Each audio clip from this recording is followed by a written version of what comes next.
updating her knowledge of the subject. Gurgle, gurgle, gurgle, gurgle. Trickle, trickle, trickle, trickle. Slice of cheese inside a pickle doesn't even cost a nickel now to wash it down. Whoa! English organic wine is still in its infancy. The first organic vineyard to be planted here was Sedlescombe in East Sussex. A more recent arrival on the scene is the Avalon Vineyard, and we decided to pay a visit to find out more about it. The label name Avalon refers to King Arthur's mythical Vale of Avalon here in Somerset. This is where zoologist Dr. Hugh Tripp came to get away from it all in the mid-70s.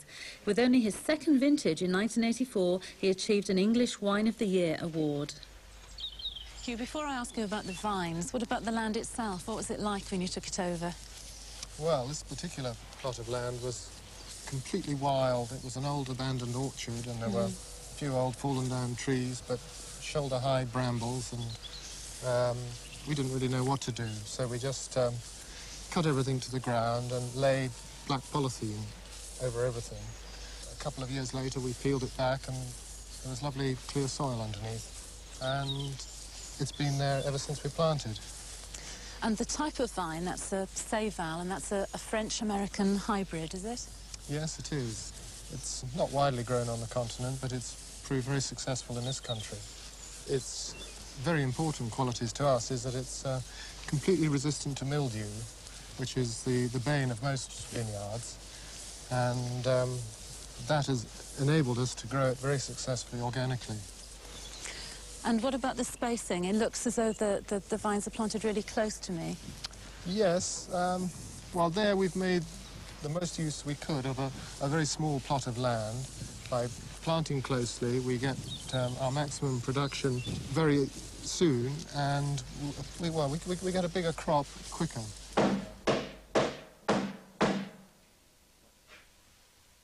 Making a living from a vineyard requires time and patience. It takes at least 3 years for newly planted vines to yield fruit, and a further year before it's turned into marketable wine. In order to survive in the meantime, Hugh has diversified and now has a flourishing acreage of organic strawberries, raspberries, gooseberries and tayberries, bringing in customers who enjoy picking their own, particularly as the fruit is free from chemical sprays. This area was established to give quick returns, but Hugh's also planning ahead. Interplanted with the cane fruit are cider apple trees in their second year. When they're fully developed, they'll provide an additional income, replacing the bought-in apples which are currently used to make organic cider with the Avalon name. Hugh, this is your newest vineyard, and I see you're intercropping with garlic. Yes, that's right. The vines were actually planted 3 years ago, and the garlic has grown very well in this situation. It's a wonderful thing for us because the rabbits won't touch it, and we've already got a very good crop here. Oh, yeah. We've lifted most of it already, and it's done very, very well. Oh, smashing. And you've also got strawberries, I see.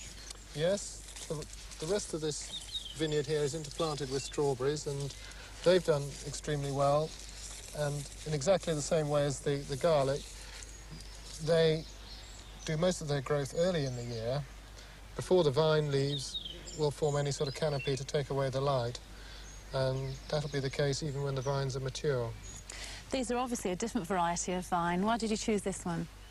They're a variety called Schönberger, which is a European vine, and as such is susceptible to mildew, but this particular one is one of the least susceptible, and so it suits us. Also, it will produce a wine which is very different to our other vines and will complement that very well. All right. And what about the spacing here? These seem to be the rows seem to be much further apart. That's true. Well, we've got much more room to plant on, and we thought we'd give ourselves a wide spacing so we can get tractors and mowers and machinery in between the rows. Now, what about the grass mowings? What do you do with those? Well, we just let them lie, and they rot down into the soil and recycle the nutrients, which is very important in an organic system. Well, the whole thing is obviously very efficient. Back at the wine fair, it was time for the expert to pass judgment. What do you think, Joanna? Lovely flowery bouquet, nice fresh fruit, crisp acidity. Very good.